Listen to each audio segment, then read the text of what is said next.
제11장.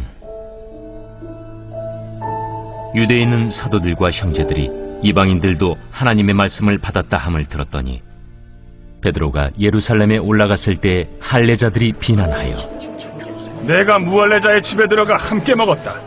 베드로가 그들에게 이 일을 차례로 설명하여 내가 욥바시에서 기도할 때에 황홀한 중에 환상을 보니 큰 보자기 같은 그릇이 내 귀에 메어 하늘로부터 내려 내 앞에까지 드리워지거늘 이것을 주목하여 보니 땅에 네 발 가진 것과 들짐승과 기는 것과 공중에 나는 것들이 보이더라. 또 들으니 소리 있어 내게 이르되 베드로야 일어나 잡아먹으라 하거늘 내가 이르되 주님 그럴 수 없나이다. 속되거나 깨끗하지 아니한 것은 결코 내 입에 들어간 일이 없나이다 하니 또 하늘로부터 두 번째 소리 있어 내게 이르되 하나님이 깨끗하게 하신 것을 내가 속되다고 하지 말라 하더라. 이런 일이 세 번 있은 후에 모든 것이 다시 하늘로 끌려 올라가더라. 마침 세 사람이 내가 유숙한 집 앞에 서 있으니 가이사랴에서 내게로 보낸 사람이라. 성령이 내게 명하사 아무 의심 말고 함께 가라 하시매 이 여섯 형제도 나와 함께 가서 그 사람의 집에 들어가니 그가 우리에게 말하기를 천사가 내 집에 서서 말하되 내가 사람을 요바에 보내어 베드로라 하는 시몬을 청하라. 그가 너와 내 온 집이 구원받을 말씀을 내게 이르리라 함을 보았다 하거늘 내가 말을 시작할 때에 성령이 그들에게 임하시기를 처음 우리에게 하신 것과 같이 하는지라. 내가 주의 말씀에 요한은 물로 세례를 베풀었으나 너희는 성령으로 세례를 받으리라 하신 것이 생각났노라. 그런즉 하나님이 우리가 주 예수 그리스도를 믿을 때에 주신 것과 같은 선물을 그들에게도 주셨으니 내가 누구에게 하나님을 명히 맡겠느냐. 그들이 이 말을 듣고 잠잠하여 하나님께 영광을 돌려 그러면 하나님께서 이방인에게도 생명 얻는 회개를 주셨도다. 오늘 하나님께서 우리에게 주신 말씀은 신약성경 사도행전 11장 1절부터 18절까지의 말씀입니다. 차별하지 않으시는 하나님이라는 제목으로 말씀의 은혜를 나누고자 합니다. 2000년 전 초대교회 시절 이스라엘 사람이라면 누구나가 소원하는 바가 한 가지 있었습니다. 그것은 바로 메시아의 도래로 인한 이스라엘의 회복이었습니다.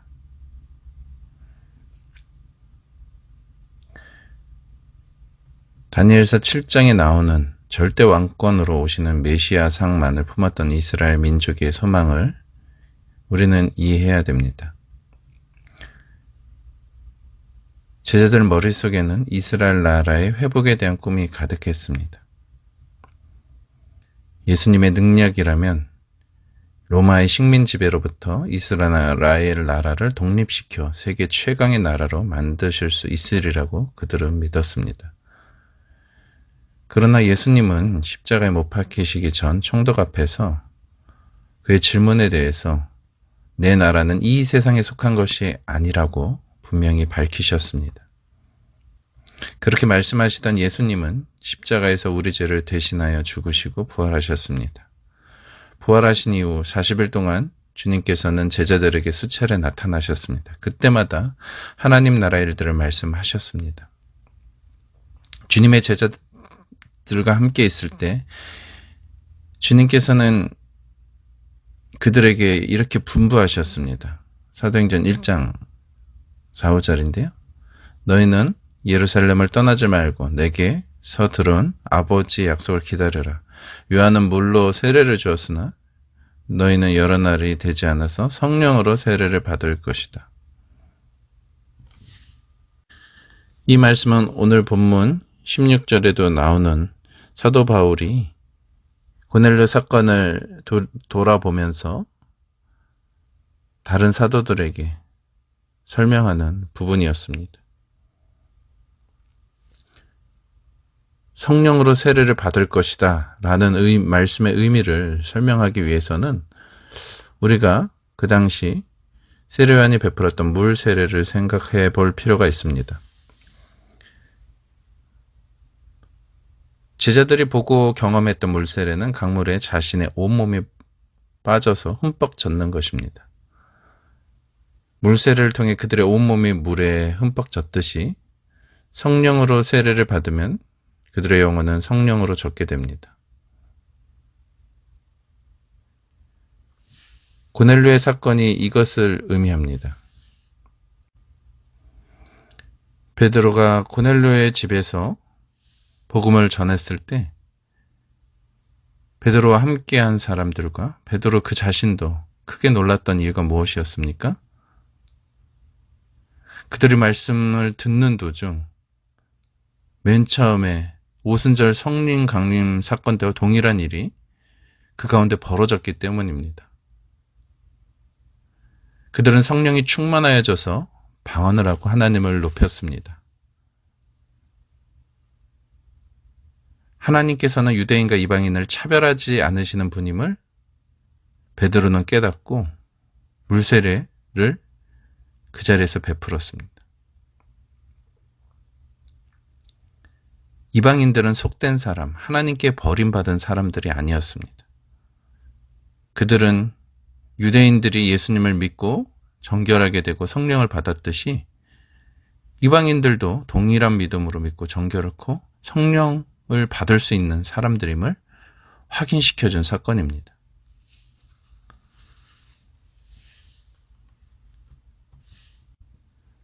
그들 위에 성령님이 임했을 때 그들은 충만하게 되었다는 표현이 나오는데요. 우리의 한국어에선 충만하다는 말은 한 가지입니다. 그러나 헬라어에는 세 가지 단어가 있습니다. 그런데 의미적으로는 두 종류로 나눠집니다. 첫째 말이 플레로와 플레레스입니다. 이 말은 상태를 묘사할 때 사용되어집니다. 일반적으로 무엇인가 적셔져 있는 것을 의미합니다. 예를 들어 나무가 살아서 열매를 맺기 위해 수액으로 꽉 차 있는 것과 같은 말입니다. 이것은 어떤 행동의 뉘앙스가 없고요. 오히려 존재 상태를 묘사합니다. 이것이 성령과 연관되어 쓰여질 때는 우리는 성화, 거룩함을 이루어 가시는 성령의 열매를 맺게 하시는 그 장기적인 성령의 충만을 의미합니다. 두 번째 의미의 충만의 말은 플레토로스의 충만입니다. 이는 열매적 차원보다도 일을 하기 위한 필요한 능력이 일시적으로 충만되어질 때 사용됩니다. 이 플레토라는 말은 즉각적으로 행동이 뒤따라오는 곳에 사용됩니다. 이 충만함이 성령님과 관련되어 사용될 때는 위로부터 임하는, 오늘 본문에도 나오듯이 이런 경우에 해당됩니다. 이런 말은 영어에 충전된, 짐을 실은, 채워 넣는, 감동된에 해당됩니다. 이것은 능력과 관련된 성령의 외적 사역의 표현입니다. 예수님께서 십자가상에서 스펀지, 해면이 신 포도주로 채워졌다. 배가 물고기로 채워져 가라앉기 시작했다. 이 용례들이 모두 일시적이고 되풀이되어 나타나는 그런 조건들입니다.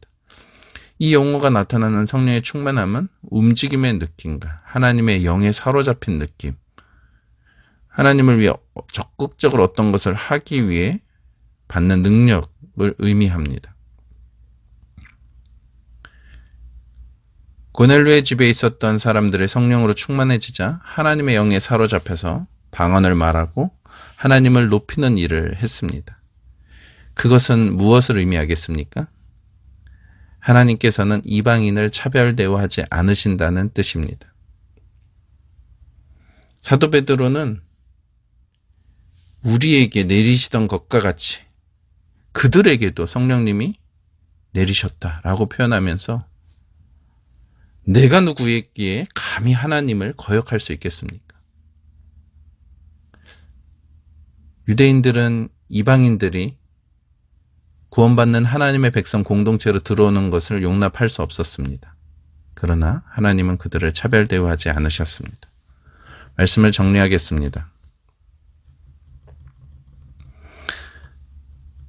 고넬료와 그와 함께한 무리 위에 성령님이 임하신 사건은 이제 유대인과 이방인이 구별에 사라지고 예수님 안에서 한 몸으로 부름받은 사건을 의미합니다.